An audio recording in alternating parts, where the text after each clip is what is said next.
እንደምናላችሁ ተመልካቾቻችን አዘርባይጃንና ኢትዮጵያ በተለያዩ የሁለትዮሽ ጉዳዮች ላይ አብረው የሚሰሩ ሀገራት ናቸው። ከቀደመው ዘመን እስከ ዛሬ በእነዚህ የሁለትዮሽ ስራዎች ላይም ኢትዮጵያና አዘርባይጃን ወዳጅነታቸውን አጠናክረው ዛሬ ድረስ ዘልቀዋል። በአዘርባይጃን የፕሬዝዳንቱ ልዩ መልእክተኛ እንግዳ አድርገን ጋብዘናቸዋል። አብራችሁን ቆዩ። The relation between these two countries is historical. የሁለቱ ሀገራት ግንኙነት ታሪካዊ ነው። ከዛም በተጨማሪ የእህታዊ ወዳጅነት ነው ያለው። የወዳጅነቱን የቀደመ ታሪክ ከማንሳት እንጀምር። More than diplomatic issues. Historically our countries have been friendly to each other. It goes back. ሁለቱ ሀገራት ታሪካዊ ግንኙነት ነው ያላቸው። ወዳጅነቱ ከብዙ አስርት ዓመታት በፊት ጀምሮ ያለና ከአዘርባይጃን ነፃ መውጣትም በፊት የጀመረ ነው።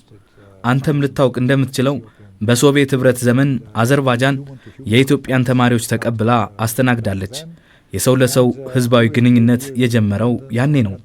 አዘርባይጃን ነፃ ከወጣችን በኋላ ሁለቱ ሀገራት በሁለትዮሽ ብቻ ሳይሆን በባለብዙ ወገን ዲፕሎማሲ በወዳጅነት አብረው ይሰራሉ።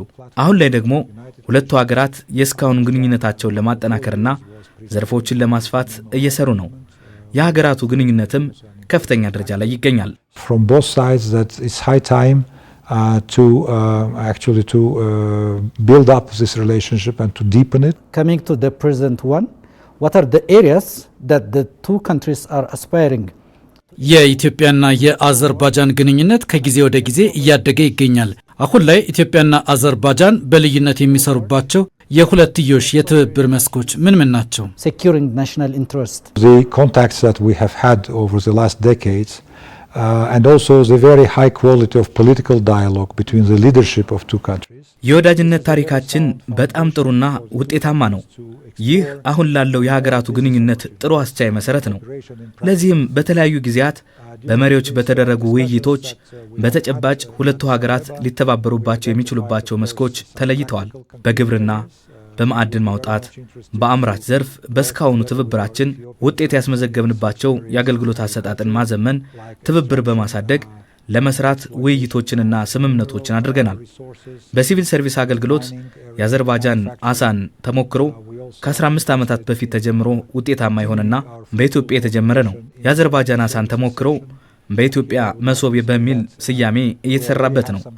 ይህ በኢትዮጵያ ኢንቨስትመንት ለማስፋት ተጨማሪ አቅምና የተሻለ አሰራርን ይሰጣል። Azerbaijan introduced already about more than 15 years ago in our country. Coming months we will have more delegations coming from Azerbaijan to Ethiopia and from Ethiopia. ከኢትዮጵያ ጋር በኢንቨስትመንትና በተለያዩ ኢኮኖሚ ዘርፎች በምንተባበርባቸው ዙሪያ መሰረት የያዙ ስምምነቶች አሉን። የመጋቢት ወር በአዲስ አበባ የመጀመሪያውን የቢዝነስ ፎረም ለማዘጋጀት አቅደን እየሰራን ነው።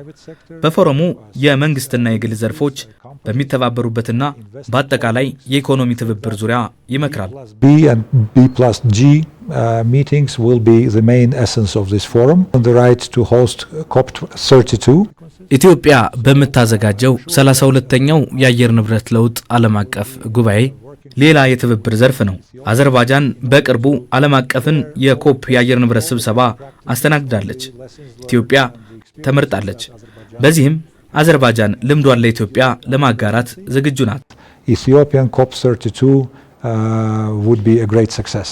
Great. You have been mentioning this Masab as a starting point here in Ethiopia. I want to hammer on this. የአዘርባይጃን አሳን ተሞክሮ በኢትዮጵያ በመሶብ የአንድ ማዕከል አገልግሎት እየተሰራበት ነው። ኢትዮጵያ እያደገ ያለ ኢኮኖሚ እየገነባች ነው። ከዚህ አንጻር የአገልግሎት አሰጣጡ ልዩ ተሞክሮና በኢትዮጵያ ኢኮኖሚ ላይ ያለው በጎ አስተዋጽኦ እንዴት ይገለጻል? So what is the effect of this Masab? Well, I think that there are several effects of ይህ አሰራር እያደገ ባለው ኢኮኖሚ ላይ አገልግሎት አሰጣጡን ለማሳደግ ያስችላል። መንግስት የህዝብ ህይወት ምን ያክል ግድ እንደሚሰጠውና ያለውን ልዩ ትኩረት የሚያሳይ ነው። በኢትዮጵያ ከአዲስ አበባ ተነስቶ ወደ ሌሎች ከተሞችም እየተስፋፋ ነው። የአዘርባይጃን ተሞክሮም የሚያሳየው ይህንኑ ነው። በዚህ አካሄድ ሁሉም የዘመን አገልግሎት እንዲያገኝ ማድረግ ይቻላል። አሰራሩ የአገልግሎትን አሰጣጥን የሚያዘምን ነው። በአሁኑ ወቅት አሳን በአዘርባይጃን ከ400 አይነት በላይ የአገልግሎት አይነቶች ይሰጡበታል። ይህ የቢሮክራሲ ችግርን ለመፍታት የሚያስችል ነው። ግልጽና የዘመን አገልግሎት አሰጣጥ የሰዎችን ሕይወት ያቀላል። ይህ የአዘርባይጃን ጥሩ ተሞክሮ በኢትዮጵያ እየተተገበረ በመሆኑ ትልቅ ደስታ ይሰማናል።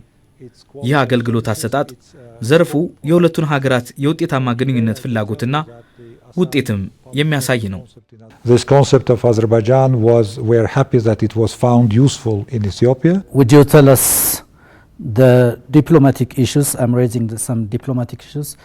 የጋራ ወዳጅነት ተግባራትን በተመለከተ የአዘርባይጃን የውጭ ጉዳይ ፖሊሲ ቀጣይ አመላካች አቅጣጫዎችን ቢነግሩን። Specifically Ethiopia. It is important also to identify the key countries in this continent which could be ኢትዮጵያ እንደሚታወቀው የቀጣናውና የአህጉሩ መግቢያ በር ናት። በሌላ በኩል አዘርባይጃን የምስራቅ አውሮፓና የኤስያ አዋሳኝ ላይ የምትገኝ ሀገር ናት። በተጨማሪም አዘርባይጃን በሰሜንና በደቡብ ሀገራት የመጋጠሚያ ቀጣና ላይ የምትገኝ ናት። ስለዚህ ሁለቱም ሀገራት እንደ አሰባሳቢና ለከባቢ ሀገራት እንደ መገናኛ ሊያገለግሉ የሚችሉ ናቸው። በኢትዮጵያ በኩል ከራሷ ከኢትዮጵያ ባሻገር ከአፍሪካ አህጉር ጋር የሚኖር ዲፕሎማሲን ለማጠናከር የሁለቱ ሀገራት አጋርነት ወሳኝ የሁለትዮሽ ትብብር ነው። This is another element which unites our two countries. ተመልካቾቻችን ከአዘርባይጃን ፕሬዝዳንት ልዩ መልእክተኛ ኤልቺን አሚርባዮቭ ጋር የነበረን ቆይታ ይህንን ይመስላል። ስለተከታተላችሁን እናመሰግናለን።